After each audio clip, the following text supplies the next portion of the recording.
অনেক বেলা থেকে আজকে আমি আমার ব্লগটা শুরু করলাম। এখন রান্নাঘরের দিকে যাব। রান্নাবান্না মোটামুটি সব হয়ে গেছে। চিকেন ভর্তাটা করবো একটুখানি, সেটার জন্যই আমি এলাম। এখানে দুটো ডিম সেদ্ধ বসিয়ে দিয়েছি, আর এখানে চিকেনটা সিদ্ধ করতে বসিয়ে দিয়েছি। চিকেনটা সিদ্ধ হোক আর ডিমটা সিদ্ধ হোক, তারপরে তো আসল প্রিপারেশন শুরু হবে। চলুন দেখি, দেখা যাক। আজকে রান্না এই যে ভাত, এখানে হচ্ছে ডাল ভর্তা, এখানে ঝিঙে আলু পোস্ত, আর এই যে মাছের ঝোল। এই যে দুপুরে রান্না, আর এটা হচ্ছে রাতে রুটি দিয়ে খাওয়ার জন্য। চলুন দেখি।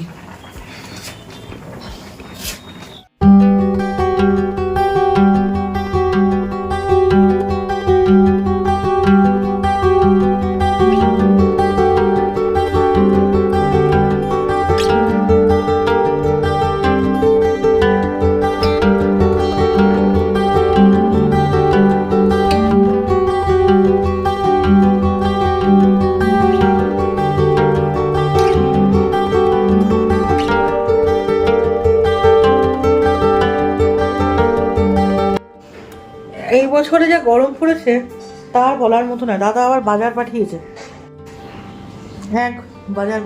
এক বস্তা। এদিকে মাংসটা সিদ্ধ হয়ে গেছে, ডিমটাও সিদ্ধ বসিয়ে দিয়েছি, সিদ্ধ হয়ে যাবে ততক্ষণ একটুখানি মেয়ের এইদিকে একটা কাজ আছে, একটুখানি করে দিই, দিয়ে তারপরে আবার রান্নাঘরের দিকে যাব। ডাল ভাতটা মাখা হয়ে গেল, হেবি খুব সুন্দর হয়েছে।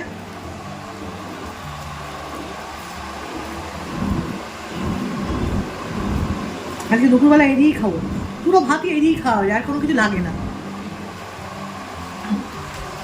তবু বেটা ছেলে খাবেন তো, বাড়ির তো শুধু তো আমি নয়, মেয়ে খাবে, ওর বাবা খাবে, ওই জন্য আর একটা কিছু কম না করলেই নয়। তাই জন্য মাঝে ঝোলটা করে রেখেছি। চলো দেখতে থাকো। এটা কি আমের চেহারা? ওরে বাবা, কি বড় বড় আম, কাঁচা আম। কি আম কে জানে? ফজলি আম না কি জানি, আমি বুঝতে পারছি না। যদি জানা থাকে আপনাদের বলবেন তো কি আম এটা। চেহারা দেখো, কি বড় বড় আম। আমি আগে কোনোদিন দেখিনি। আমি অ্যাকচুয়ালি হিমসাগর ছাড়া কোনো আমি পছন্দ করি না, ওই জন্য দেখিনি। যাই হোক, নাম জানা থাকলে বলবেন তো। আমার মনে হচ্ছে কুসমতো ফজলি।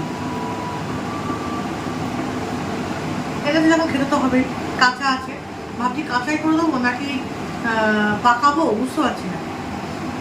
দেখি দাদা কি বলে, বাড়ি আসো।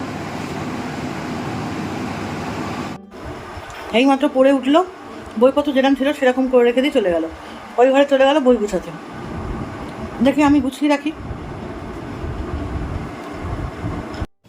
এই গরমের মধ্যে বিকেলবেলা আজকে আমি চিকেন ভর্তা করতে চলে এলাম। কি গরম পড়েছে বাবা, বিরক্ত লেগে যাচ্ছে, কিন্তু তবু এলাম একটুখানি। ভাবলাম যে একটু চিকেন ভর্তাটা করি, সবাই করে খায়, রুটির সাথে একই রকম প্রতিদিন খায়, তাই ভাবলাম আজকে একটুখানি চিকেন ভর্তাটা করি। এই বলে চলে এলাম। বাবা, এই যে এত গরম লাগবে সে আমি কল্পনাও করতে পারিনি।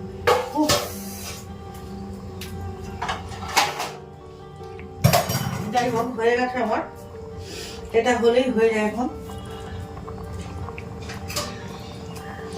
এটা ফুটুক, ফুটলেই নামিয়ে দেবো। চলো আমরা এখন ঘরে যাই, ঘরে গিয়ে বসি, তারপরে আবার আসছি। আমার হয়ে গেল চিকেন ভর্তা। বলুন তো কেমন হয়েছে? খেয়ে না দেখলে বোঝা যাবে না কেমন হয়েছে। এই গরমে ঘেমে নিয়ে বানালাম রাত্রে রুটির তরকারি। রুটি আর শুধু কিনে আনবো, তাহলেই হয়ে যাবে। এবার এটাকে ঢেকে রেখে দেবো। ব্যাস, আমার আজকের মতন রেডি চিকেন ভর্তা। চলো এবার গরমের থেকে ভেতরে যাই। আজকে চিকেন ভর্তা দিয়ে রুটি খেয়ে নাও, বাড়িতে করেছি।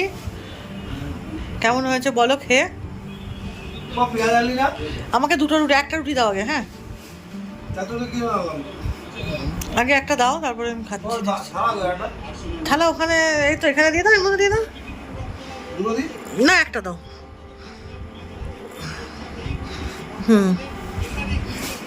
এবার খাবি তো? নিচে গিয়ে বসবি নাকি না ওখানে বসবি? ও ঠিক আছে, আমরা আজকে চিকেন ভর্তা দিয়ে ডিনার সেরে। কি দাও, অল্প করে দাও। আজকে আমরা চিকেন ভর্তা দিয়ে ডিনার সেরে এখানে আমি আমার ব্লগটা শেষ করছি। কালকে আবার নতুন ব্লগ নিয়ে তোমাদের সামনে হাজির হব। দেখি পেঁয়াজটা কেটে নিয়ে আসি, পেঁয়াজটা আনা হয়নি, তাছাড়া সবই আনা হয়েছে। কালকে আবার নতুন ব্লগ নিয়ে তোমাদের সামনে হাজির হব। আজকে এখানেই শেষ করছি, খেয়ে নিই। আর গরমে পারা যাচ্ছে না, এত গরম পড়েছে। সবাই গরমে ব্যতিব্যস্ত। ভালো থাকবেন, সুস্থ থাকবেন, অবশ্যই পজিটিভ থাকার চেষ্টা করবেন, কিছুই করার নেই। ঠিক আছে, টাটা, গুড নাইট।